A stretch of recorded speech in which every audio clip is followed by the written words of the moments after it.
Hello friends, welcome to my YouTube channel AR resolution.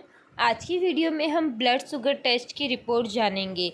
Means blood sugar test जो होता है आपका fasting, PP, random या HbA1c आपके जो टेस्ट होते हैं इनकी नॉर्मल रेंज क्या होती है और शुगर लेवल कम करने के लिए घरेलू उपाय क्या क्या होते हैं, या फिर इसके अलावा आपका GCT टेस्ट क्या होता है, या टाइप 1 टाइप 2 डायबिटीज़ क्या होता है, यह सभी हम इस वीडियो में डिटेल से जानेंगे।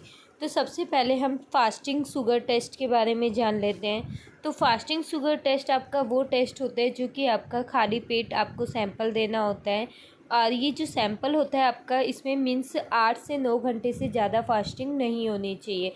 इसलिए आपको बोला जाता है कि आप रात भर की जो फास्टिंग होती है उसके बाद सैंपल दे दें। तो इसकी नॉर्मल रेंज जो होती है वो आपकी 70 से 100 मिलीग्राम पर डेसिमल लीटर होती है। बट अगर किसी पेशेंट को प्री डायबिटीज़ है तो उसका फास्टिंग लेवल जो होता है, फास्टिंग शुगर लेवल जो होता है वो 100 से 175 मिलीग्राम पर डेसिमल लीटर देखने को मिलता है। बट अगर वहीं किसी पेशेंट को डायबिटीज़ है, फास्टिंग शुगर लेवल जो है उसका काफ़ी ज़्यादा हाई आ रहा है, 175 मिलीग्राम पर डेसिमल लीटर से हाई आ रहा है, तो उसको डायबिटीज़ हो सकता है, डायबिटीज़ है। अगर हम बात करें पीपी सैंपल की, तो पीपी सैंपल जो होता है वो आपका खाना खाने के 1.5 घंटे बाद आपको सैंपल देना होता है, और जो 1.5 घंटा होता है उस बीच में आपको कुछ भी नहीं खाना होता, सिर्फ आप नॉर्मल पानी पी सकते हैं। और इसमें इसकी नॉर्मल रेंज जो होती है वो आपके 70 से 140 के बीच में मिलीग्राम पर डेसिमल लीटर नॉर्मल रेंज होती है। और अगर किसी पेशेंट की 140 से 200 के बीच में मिलीग्राम पर डेसिमल लीटर के बीच में वैल्यू आ रही है, that means patient pre diabetic है, मीन्स उसको इन फ्यूचर जो है वो डायबिटीज़ हो सकता है, तो वह दवाइयाँ वगैरह से जो है इसको कंट्रोल कर सकते हैं अभी। और अगर 200 मिलीग्राम पर डेसिमल लीटर से अधिक है तो उसको डायबिटीज़ की कंडीशन कही जाएगी। अब हम बात करें रैंडम ब्लड शुगर की, तो रैंडम ब्लड शुगर सैंपल वो होता है जब आप रैंडमली कभी भी सैंपल जाकर दे आते हैं लैब में, और तो उसकी जो नॉर्मल रेंज होती है वो आपकी 70 से 100 मिलीग्राम पर डेसिमल लीटर होती है। अगर किसी पेशेंट को प्री डायबिटीज़ है तो ये आपकी नॉर्मल वैल्यू 100 से 175 मिलीग्राम पर डेसिमल लीटर के बीच में देखने को मिलेगी, और अगर पेशेंट को डायबिटीज़ है तो 175 मिलीग्राम पर डेसिमल लीटर से हाई देखने को मिलेगी। अब हम बात करते हैं HbA1c टेस्ट की। तो HbA1c जो शुगर जांच होती है वह आपके 3 महीने के अंदर जो शुगर लेवल की एवरेज वैल्यू है वो जांचने के लिए कराया जाता है। तो इसकी नॉर्मल वैल्यू जो होती है वो 6.5% होती है, से कम होती है। और अगर किसी पेशेंट की वैल्यू 6.5 से 7.5% के बीच में है तो डेट मीन्स पेशेंट को प्री डायबिटीज़ हो सकता है। और अगर पेशेंट की वैल्यू जो है 7.5% से अधिक है तो वो डायबिटीज़ की कंडीशन में आएगा।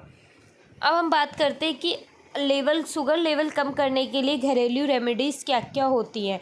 तो नीम जो है, अगर शुगर पेशेंट के लिए नीम की जो पत्तियां होती है वो बहुत ही फ़ायदेमंद होती है, और यह ब्लड शुगर लेवल को कंट्रोल करने में मदद करती है। आप क्या करेंगे, आप नीम की पत्तियों को सुखा लें और उसके बाद उसको पीस कर मतलब चटनी बना लें, और जो उसकी चटनी है उसको चूरन बनाकर, मतलब चटनी को चूरन टाइप करके उसको पीस मतलब खाएं। 2 चम्मच जो है, मतलब 2 चम्मच आपको जो है लेनी होती है, मीन्स 2 बार दिन में कभी भी आप ले सकते हैं। इसके अलावा करेला, जो भी शुगर पेशेंट होता है उनको करेला खाना चाहिए, क्योंकि करेला जो है वो आपके शुगर लेवल को कंट्रोल करता है। इसके लिए आप करेले का जूस भी पी सकते हैं। और इसके अलावा जामुन भी काफ़ी फ़ायदेमंद होता है आपका डायबिटीज़ की कंडीशन में। अगर आप जामुन का सेवन करते हैं काले नमक के साथ तो वो भी आपके लिए काफ़ी फ़ायदेमंद होता है। इसके अलावा जो जामुन की गुठली होती है उसको सुखाकर पीसने के बाद चूरन बनाकर उसको सुबह शाम लेंगे तो वो भी आपके लिए फ़ायदेमंद होता है।